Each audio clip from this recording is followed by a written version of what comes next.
Assalamualaikum warahmatullahi wabarakatuh. Hai sobat horor, kali ini aku bakal bawain cerita dari Niskala_skala yang berjudul Singsut dan Hilangnya Rimba Seta. Nggak usah basa-basi lagi, langsung aja kita mulai. Singsut dan Hilangnya Rimba Seta, sebuah cerita dari Niskala_skala based on true story. Urban story yang bercerita tentang terkutuknya bersiul di malam hari. Cerita akan dimulai. Latar belakang tahun 1966. Rimba Seta adalah putra dari pasangan muda yang kaya raya. Dirinya hidup berkecukupan sejak lahir.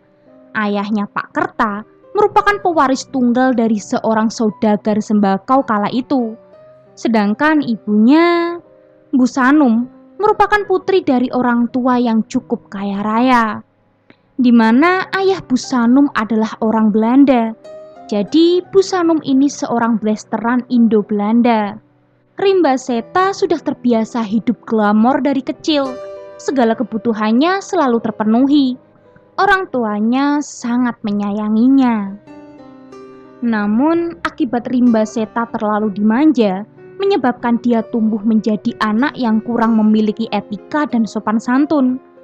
Rimba kecil sering bertindak semena-mena terhadap teman sepermainannya. Dia sering dengan sengaja mengejek, menghina, bahkan tak segan menyakiti temannya. Namun, para orang tua teman-teman Rimba tidak pernah sekalipun protes atau tidak terima atas perlakuan Rimba kepada anak-anaknya. Karena mereka sadar bahwa kehidupan mereka masih sangat bergantung kepada Pak Kerta yang selalu berbaik hati memberi mereka modal usaha. Rimba ini anak tunggal. Orang tuanya memang sengaja tidak menambah keturunan lagi. Karena bagi mereka memiliki satu anak laki-laki sudah cukup untuk nantinya bisa meneruskan bisnis keluarga. Sehari-hari Rimba diasuh oleh para pengasuhnya yang berjumlah 7 orang. Dari 7 orang tersebut terdiri dari 4 perempuan dan 3 laki-laki. Pengasuh perempuan bertugas mengurus segala keperluan Rimba, seperti menyiapkan makanan, memandikan, menidurkan Rimba, dan lain-lain. Sedangkan pengasuh laki-laki bertugas menjadi bodyguard Rimba kemanapun ia pergi. Bisa dibilang Rimba sangat minim perhatian dari kedua orang tuanya. Orang tuanya hanya memenuhi segala kebutuhan materi, namun tidak pernah mencukupi kebutuhan batin anaknya. Maka dari itu Rimba tumbuh menjadi anak yang sedikit arogan. Misteri dimulai. Tahun 1967, tepat saat Rimba berumur 7 tahun, Rimba diajak oleh orang tuanya berlibur keluar kota. Mereka pergi ke sebuah perbukitan asri untuk sekedar melepas penat.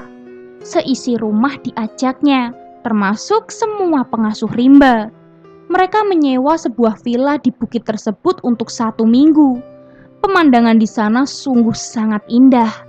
Hamparan bukit hijau dan udara yang sangat segar cukup membuat keluarga Rimba merasakan kenyamanan. Di depan villa yang mereka tinggali ada sebuah taman bermain anak-anak, yaitu ayunan dan perosotan yang terletak di bawah pohon rindang. Selama ada villa, Rimba sering menghabiskan waktunya untuk bermain di taman tersebut. Namun pada hari ketiga mereka di sana, Rimba berlari ke taman sendirian tanpa bodyguardnya. Dia bermain di sana seorang diri. Rimba bermain sejak pukul 2 siang hingga 2.45 sore. Kemudian setelah itu Rimba pun kembali ke villanya. Sejak saat itu, Rimba berubah menjadi anak yang tidak lagi mereka kenali. Rimba sering membicarakan hal-hal yang tidak masuk akal. Ayah tahu nggak kalau iblis itu punya 2 sayap, tapi aku tidak tahu kenapa iblis tidak pernah mau menunjukkan wajahnya. Tanya Rimba pada suatu malam kepada ayahnya di villa. Ayahnya kebingungan, mengapa Rimba tiba-tiba menanyakan hal semacam itu. Bahkan ayahnya sama sekali tidak pernah mengajarkan kepada Rimba bahwa ada makhluk lain yang juga tinggal di bumi bernama iblis. Terlebih saat itu keluarga Rimba memang tidak memiliki kepercayaan agama. Mereka cenderung agnostik, percaya bahwa di alam semesta ini ada satu kekuatan besar yang mengatur. Lalu di hari selanjutnya, Rimba kembali bertanya kepada ibunya, "Ibu, kemarin aku diberitahu oleh mereka bahwa ibu mungkin tidak akan punya anak lagi. Apa itu benar, Bu?" "Mereka siapa?" tanya ibunya berbalik. Mereka yang punya 2 tanduk di kepalanya," jawab Rimba. Selama 1 minggu di villa, Rimba terus-menerus menanyakan hal-hal yang tidak mereka mengerti. Namun, orang tuanya mengabaikan begitu saja. Mereka berpikir mungkin Rimba hanya sedang mengada-ngada dan berhalusinasi. Akhirnya mereka pun pulang, kembali ke desanya. Sesampai di rumahnya, Rimba mulai suka bersiul. Bahkan siulannya itu sangat nyaring, seperti yang dilakukan oleh orang dewasa. Orang tuanya terheran-heran, di usianya yang masih 7 tahun, Rimba mampu bersiul senyaring itu. Bahkan terkadang memiliki nada. Salah satu pengasuhnya yang bernama Bu Inu pernah suatu ketika menasehati Rimba saat ia terus-menerus bersiul ketika sedang dimandikan. Rimba jangan suka bersiul lagi ya, gak baik, nanti ada sesuatu yang datang menghampiri kamu," ucap Bu Inu sembari memandikan Rimba sore itu. "Sesuatu apa, Bi? Aku memang sengaja memanggil mereka karena mereka katanya suka dengan suara siulanku yang merdu," jawab Rimba sambil terus bersiul. Lama-kelamaan bersiul menjadi kebiasaan Rimba yang sangat sulit dihilangkan.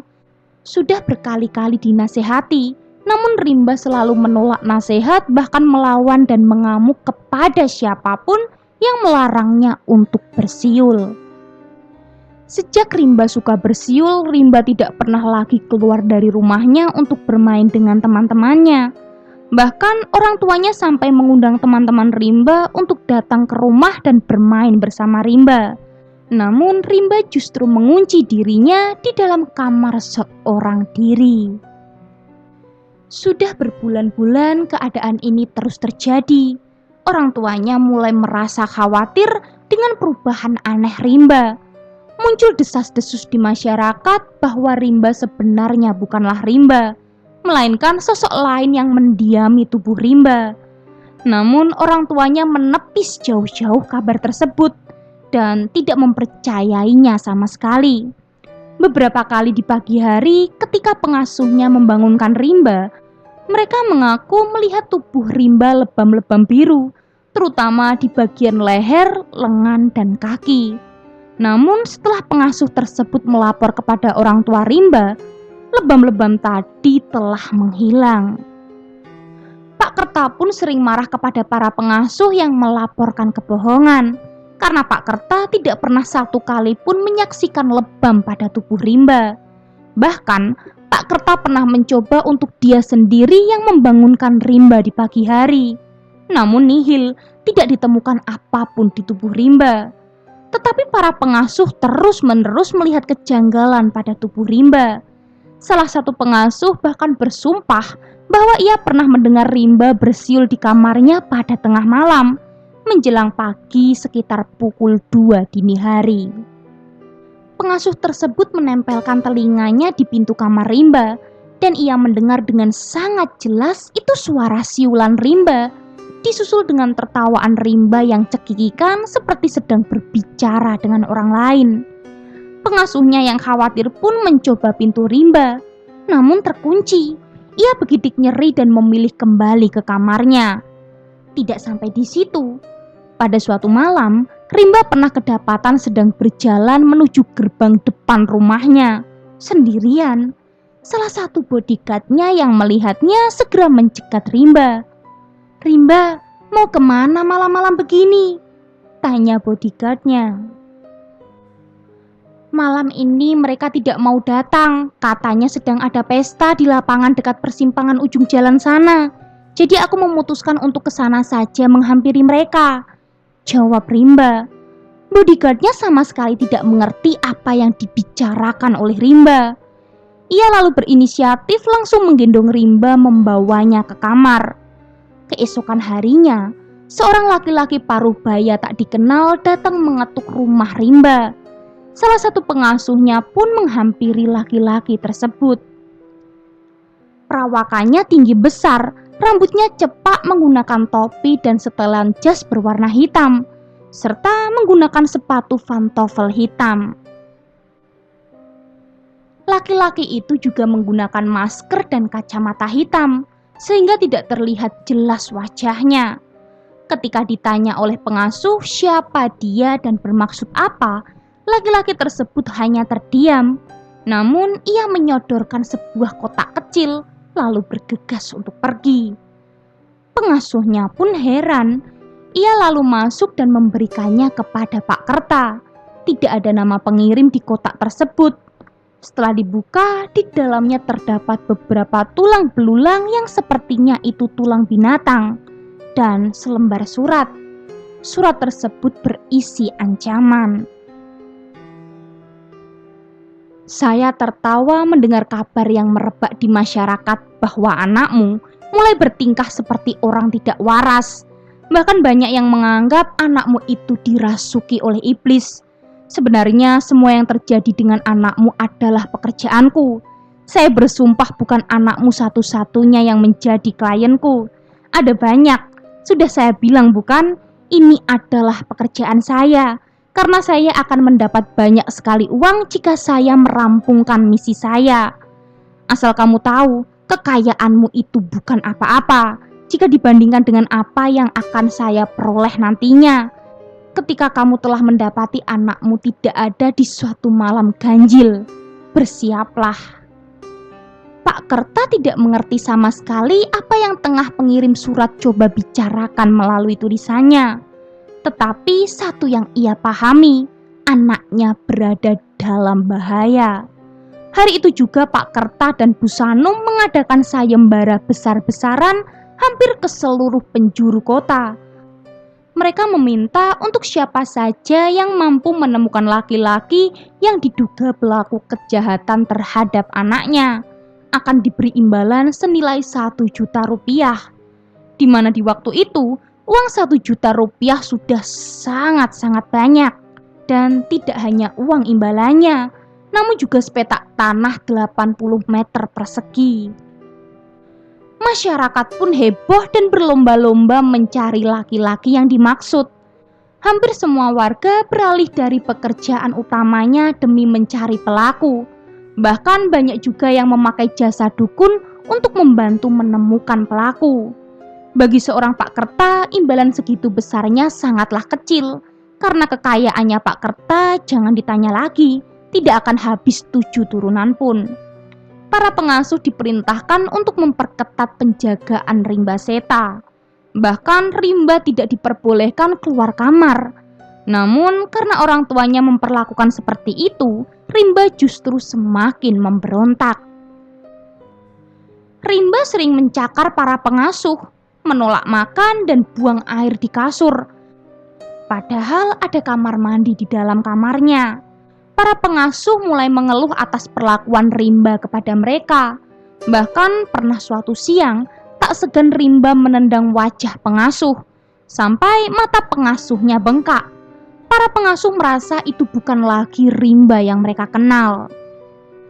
Karena Rimba yang asli adalah seorang anak yang periang dan selalu baik kepada para pengasuhnya. Meskipun dia pun beberapa kali menyakiti teman-temannya, namun tidak sampai tahap yang parah. Namun anehnya, semenjak Rimba mulai tak terkendali amarahnya dan sering mengamuk pada para pengasuh, Pak Kerta serta Bu Sanum justru sama sekali tidak memperdulikannya. Mereka malah tetap sibuk mengurus bisnis dan dagangannya. Sampai pada suatu hari, ada seorang warga dari desa seberang yang datang bertamu ke rumah Pak Kerta. Dirinya mengaku telah menemukan laki-laki yang diduga pelaku kejahatan terhadap Rimba. Katanya laki-laki tersebut sedang bersembunyi di hutan yang tak begitu jauh dari desa Rimba. "Bagaimana kamu tahu bajingan itu ada di sana?" tanya Pak Kerta. "Karena tadi malam ketika saya sedang berjalan di pinggir desa dekat sungai, saya melihat laki-laki yang berjalan mengendap setengah berlari. Dia memakai setelan jas lengkap dan topi. Namun saya memang tidak melihat wajahnya akibat minimnya penerangan. Saya mencoba mengejar. Dia berlari ke arah hutan. Namun sialnya saya kehilangan jejaknya. Saya yakin dia orangnya. Dia ketakutan bahwa mungkin dalam waktu dekat akan tertangkap." Begitulah pengakuannya. Namun bukannya merespon positif kabar tersebut, Pak Kerta justru menyuruh tamunya untuk segera pergi karena ia tidak membawa satupun bukti dan terkesan mengada-ngada. Setelah 3 bulan diadakan sayembara, belum ada satupun warga yang datang dengan betul-betul membawa laki-laki yang dicari. Sedangkan keadaan Rimba sudah semakin memburuk. Dirinya terus-menerus memuntahkan cairan berwarna kuning agak kehijauan dan terkadang ada banyak belatung di muntahannya. Teror siulan di malam hari. Kabar baik tak kunjung terdengar. Bahkan sayembara yang diadakan orang tua Rimba sudah seperti angin lalu. Para warga telah menghentikan proses pencarian dan mulai melanjutkan pekerjaan utama mereka masing-masing. Namun para pengasuh mengaku bahwa mereka sama sekali tidak melihat raut wajah kekhawatiran dari wajah Pak Kerta dan Bu Sanum dengan kondisi anak semata wayangnya yang semakin sakit. Berat badan Rimba turun drastis dalam kurun waktu 4 bulan terakhir. Rimba sering menderita insomnia, sehingga kantung matanya menebal dan menghitam. Bahkan Bu Sanum sempat memerintahkan Bi Inu untuk memberi Rimba obat tidur agar Rimba bisa tidur. Tetapi Bi Inu menolak keras karena menganggap tidak semestinya Rimba diperlakukan seperti itu.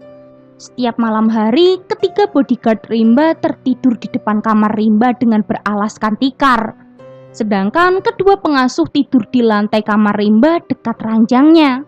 Sedangkan 2 pengasuh lain tetap di kamarnya masing-masing karena mereka yang memiliki tugas memasak serta membersihkan rumah. Salah satu pengasuh yang tidur di kamar Rimba adalah Bi Inu. Bi Inu bisa dibilang adalah pengasuh yang paling dekat dengan Rimba. Bahkan Rimba sudah dianggap seperti anak sendiri olehnya. Di malam-malam Bi Inu menjaga Rimba, ia sering mendengar suara Rimba bersiul dengan nyaringnya. Padahal pada saat itu kondisi Rimba sudah sangat lemas. Berbicara pun sudah susah, lebih mirip seperti orang terkena stroke. Tetapi jika tengah malam datang, Rimba sering berdiri di atas ranjangnya dan melompat-lompat dengan riangnya sambil bersiul dan tertawa-tawa. Tak jarang juga Rimba bertingkah seolah dia sedang mengobrol dengan seseorang, padahal tidak ada siapapun di sana. Bi Inu dan 1 pengasuh lainnya hanya bisa terdiam ketakutan tidak berani menyapa Rimba. Sedangkan para bodyguard Rimba yang tertidur di depan kamar Rimba mengaku tidak pernah mendengar suara apapun. Rimba pun pernah merangkak dari ranjangnya dan menghampiri Bi Inu yang tertidur di pojokan kamar. Namun posisi Rimba merangkak adalah kedua tangan dan badannya menghampiri Bi Inu, sedangkan kedua kakinya masih di atas ranjang. Padahal jarak ranjang ke posisi Bi Inu ada sekitar 2 meter, atau bisa dibilang tubuh Rimba memanjang. Sedangkan tinggi Rimba saja saat itu tidak sampai 140 cm. Ketika menghampiri Bi Inu yang sudah menangis di pojokan, wajah Rimba terlihat sangat-sangat menyeramkan. Matanya berubah menjadi hitam semua, dan gigi-giginya berubah runcing serta kulitnya sangat pucat. Ketika mereka berhadapan-hadapan, tiba-tiba Rimba mengejutkan Bi Inu dengan teriakannya. "Bi Inu, ayo singsut bareng-bareng aku!" Teriak Rimba dengan suara serak dan sedikit berat, seperti bukan semestinya suara anak kecil. Setelah itu Rimba kembali ke ranjangnya dan mulai melompat-lompat seperti biasa. Tetapi malam itu sedikit berbeda. Beberapa saat kemudian Rimba berlari keluar kamarnya. Bi Inu pun segera membangunkan para bodyguardnya untuk mengejar Rimba. Namun Rimba begitu cepat. Para bodyguardnya kehilangan jejak Rimba. Mereka mencari ke seluruh penjuru rumah dan tidak menemukan keberadaannya. Ya maklum, rumah Rimba saat itu sangat besar dengan banyak ruangan di dalamnya. Karena tak kunjung menemukan Rimba, para bodyguardnya pun menyerah. Mereka berkumpul di ruang tengah sambil nafasnya terenggah-enggah. Saat itu sudah pukul 1.30 malam. Mereka tidak berani membangunkan Pak Kerta karena pasti Pak Kerta akan murka jika diganggu waktu istirahatnya. Namun ketika Bi Inuk dan satu pengasuh lainnya kembali ke kamar Rimba untuk mengambil sesuatu, betapa terkejutnya mereka karena melihat Rimba sedang tertidur pulas di atas ranjangnya. Bahkan Rimba mengenakan selimutnya dan terlihat tidur dengan lelapnya. Bi Inuk dan para pengasuh lainnya pun bernafas lega. Mereka kembali melanjutkan tidurnya sampai pagi menjelang. Semua pengasuh mulai mengerjakan tugasnya masing-masing. Bodyguardnya juga mulai ke halaman depan dan gerbang untuk melaksanakan kebiasaannya di pagi hari. Mereka semua meninggalkan Rimba yang masih tertidur lelap sendirian di kamar. Namun siapa yang menyangka, bahkan ternyata pagi itu adalah pagi terakhir Rimba terlihat hidup. Ketika pukul 7 seperti biasa, Bi Inuk hendak membangunkan Rimba untuk segera minum susu. Tetapi Rimba sudah tak ada di ranjangnya. Semua pengasuh dan bodyguardnya kembali mencari ke seluruh rumah dan lingkungan sekitar, namun Rimba sama sekali tidak terlihat batang hidungnya. Kronologi. Para pengasuh segera memberitahu orang tua Rimba bahwa anaknya menghilang. Saat itu Pak Kerta dan Bu Sanum masih tertidur di kamarnya. Mereka pun terkejut atas kabar dari para pengasuh. Namun anehnya, mereka hanya menyuruh para pengasuh untuk tetap mencari di sekitar rumah dan seluruh penjuru desa. Para pengasuh pun membuat pengumuman kepada seluruh warga desa agar membantu pencarian Rimba. Mereka pun berbondong-bondong secara sukarela untuk mencari Rimba. Tetapi Pak Kerta dan Bu Sanum sendiri hanya bersantai di rumahnya. Mereka bahkan masih sempat minum kopi dengan sangat tenang di ruang tamu. Padahal para pengasuh dan warga desa sedang panik mencari keberadaan Rimba. Seharian penuh mereka mencari, Rimba tak kunjung ditemukan. Akhirnya para pengasuh pun pulang dan mendapati majikannya sedang bersih-bersih area dapur.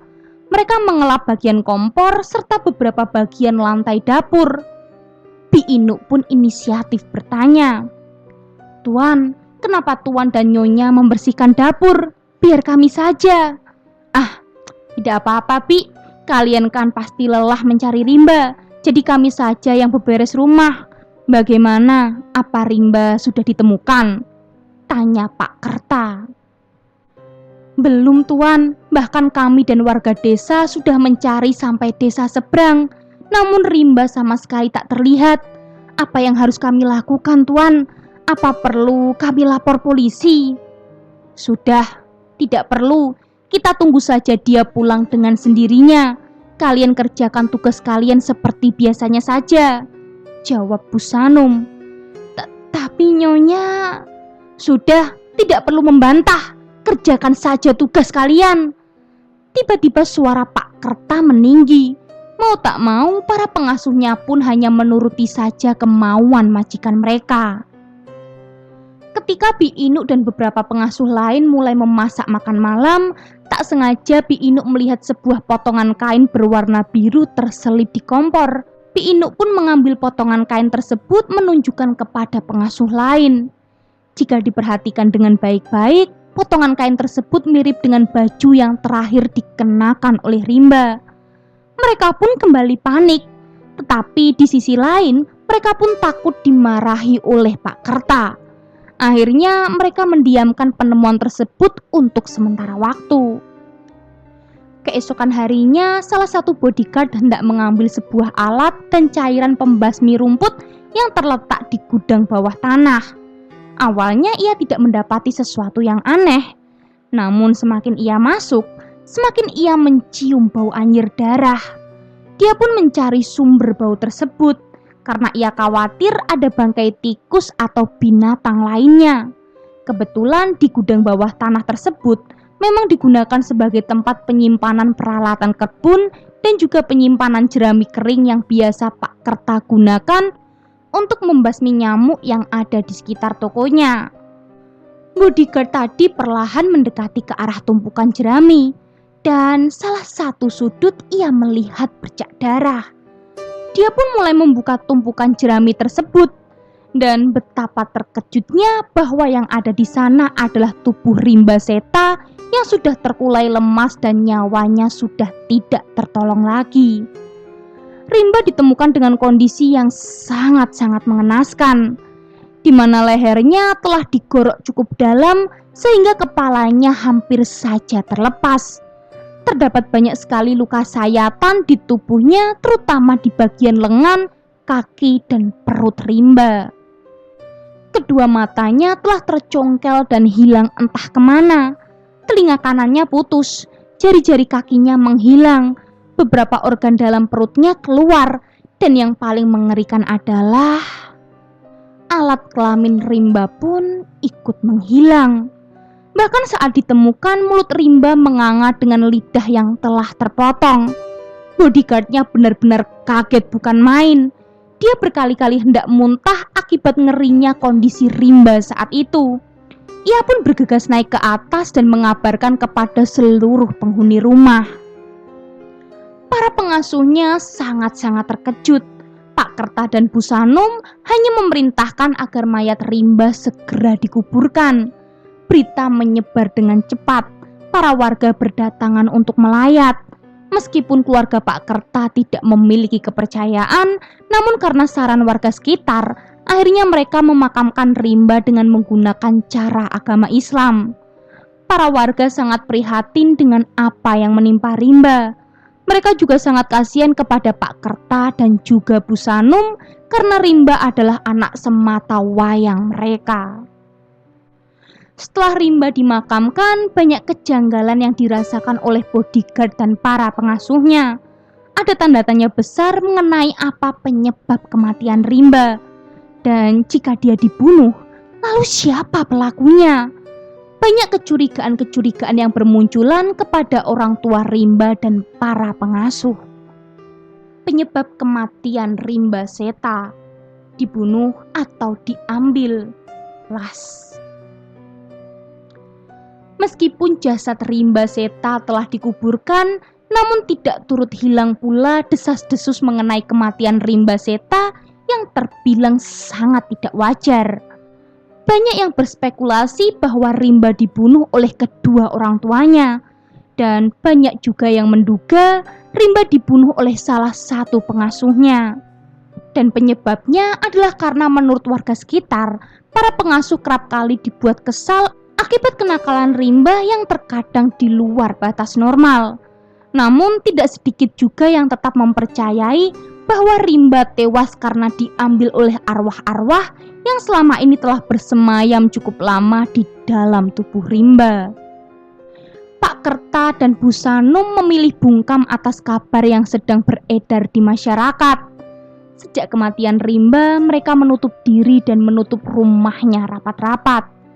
Sampai pada akhirnya setahun kemudian, 1968, beberapa orang dari kepolisian mendatangi kediaman Pak Kerta dan kabarnya Pak Kerta terkena tuduhan penjualan senjata api ilegal. Mau tidak mau, Pak Kerta pun mengizinkan polisi untuk menggeledah rumahnya. Warga berduyun-duyun datang ke halaman rumah Pak Kerta untuk menyaksikan penggeledahan tersebut. Sebenarnya warga pun penasaran bagaimana kondisi keluarga Pak Kerta saat itu, karena setelah hampir setahun tidak pernah menampakkan diri di tengah masyarakat. Bahkan bisnis toko sembakonya pun mereka hentikan total. Namun anehnya, kekayaan mereka seakan tidak ada habis-habisnya. Dan ternyata terjawab sudah bahwa setahun terakhir ini Pak Kerta memulai bisnis baru, yaitu jual beli senjata api.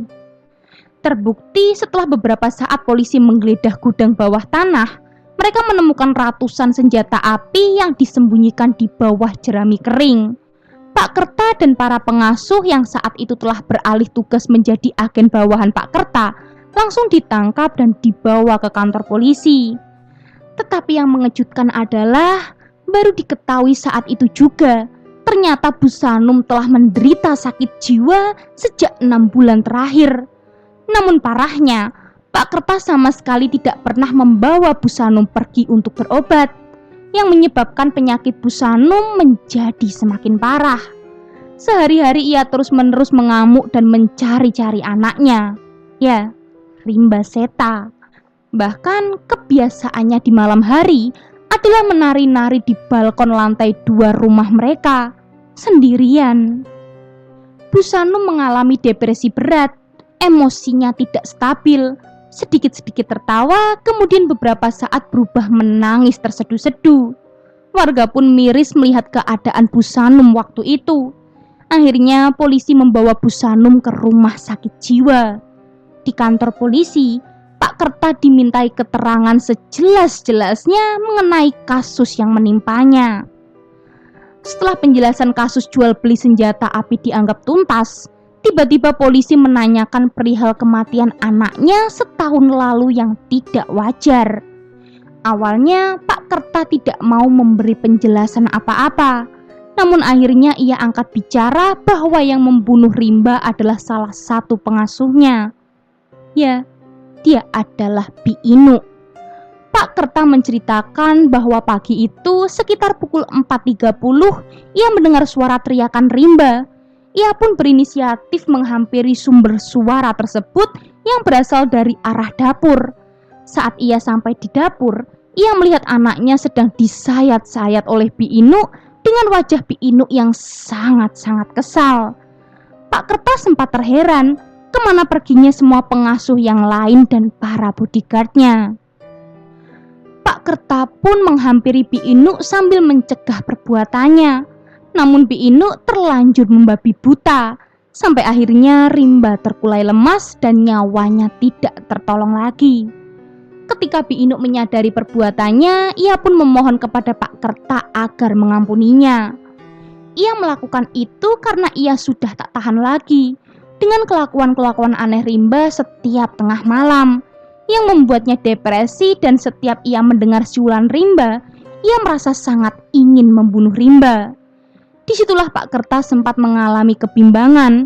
Ia sangat murka karena anak satu-satunya dibunuh di depan matanya.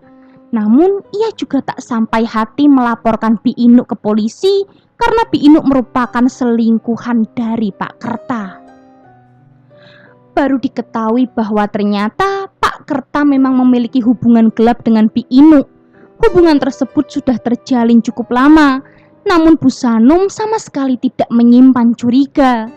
Akhirnya pagi itu Bi Inu dibantu oleh Pak Kerta menyembunyikan mayat Rimba di gudang bawah tanahnya. Dengan syarat Bi Inu harus siap memuaskan syahwat Pak Kerta kapanpun ia mau. Bi Inu pun setuju. Setelah pengakuan dari Pak Kerta, tiba-tiba Bi Inu menyanggah semua perkataan Pak Kerta. Menurutnya itu semua adalah kebohongan. Bi Inu mengaku bahwa memang dia yang membunuh Rimba, namun ia diperintah oleh Pak Kerta dan Bu Sanum. Alasannya karena mereka telah banyak menanggung malu akibat perlakuan aneh anaknya. Tokonya semakin hari semakin sepi karena orang-orang mulai berpikir bahwa ada yang tidak beres dengan keluarga itu. Akhirnya disepakatilah bahwa Rimba harus mati dibunuh. Karena jika dipertahankan pun hanya kemungkinan kecil Rimba dapat sembuh seperti semula. Pagi itu saat Rimba tengah terlelap tidur, Bi Inu dan beberapa pengasuh bergegas membawa Rimba ke dapur. Lalu disayat-sayat tubuh Rimba, digoroknya lehernya sampai hampir putus. Kemudian organ dalam perutnya dikeluarkan dan alat vitalnya dipotong. Ditaruhnya mayat Rimba di gudang bawah tanah, dan semua itu dilakukan berdasarkan persekongkolan dengan orang tua Rimba sendiri. Beberapa hari setelah kematian Rimba, mereka mengaku merasa tenang dan nyaman karena mereka tidak lagi harus mendengar suara-suara siulan Rimba yang menyeramkan. Namun sebulan kemudian, siulan-siulan tersebut malah semakin menjadi-jadi. Mereka mengaku Hampir setiap malam melihat sosok Rimba tengah berlarian di dalam rumahnya dengan kepalanya yang hampir terputus sambil bersiul nyaring. Dan Bu Sanum berkali-kali didatangi langsung oleh arwah anaknya dengan rupa yang sangat menyeramkan. Hal itulah yang membuat Bu Sanum akhirnya depresi dan juga gila. Dengan kondisi Bu Sanum yang sudah tak waras lagi, Pak Kerta pun melampiaskan syahwatnya kepada Bu Inu. Mereka seakan bebas tanpa Bu Sanum yang mengganggu. Hal itulah yang menjadi penyebab Pak Kerta sama sekali tidak membawa Bu Sanum berobat. Polisi benar-benar tidak habis pikir kepada keluarga itu, karena mereka baru pernah menemui orang tua setega dan segila itu yang membunuh anaknya sendiri dengan cara sesadis itu. Dan Pak Kerta pun mengaku bahwa laki-laki yang sempat dihebohkan sebagai pelaku pembunuhan Rimba sebenarnya adalah salah satu bodyguard yang disuruh menyamar untuk mengelabui warga desa. Agar seolah-olah Rimba menderita sakit karena dijahati oleh orang bukan karena kerasukan. Lagi-lagi semuanya hanya tentang reputasi demi keberlangsungan bisnis keluarganya dan kekayaan yang akan diberikan secara turun-temurun. Selesai. Gimana Sobat Horor? Seru kan ceritanya? Kalau gitu tunggu cerita-cerita menarik lainnya dan jangan lupa nyalakan lonceng notifikasinya. Bye!